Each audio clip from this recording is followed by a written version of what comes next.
সন্ধ্যা বন্ধুরা, আজ একটু খিচুড়ি রান্না করব।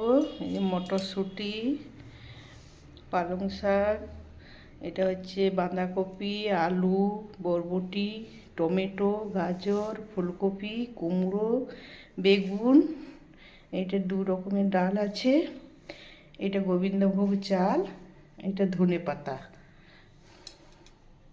প্রথমে তেল দিলাম, তেজপাতা, শুকনো লঙ্কা,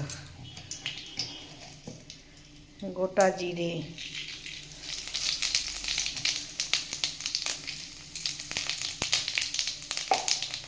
সব সবজিগুলো একে একে ভেজে নেব। ডাল ধুয়ে নিয়েছি, সবজি সব ধোয়া হয়ে গেছে।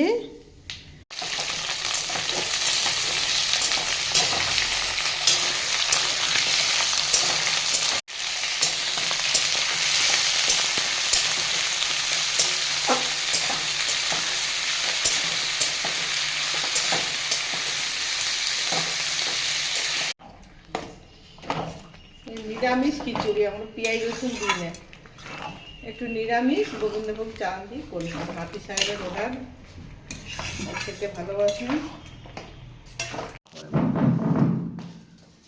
খিচুড়ি রেডি, মাংস গরম হচ্ছে। মাংস আর খিচুড়ি কেমন হয়েছে তোমরা জানাবে।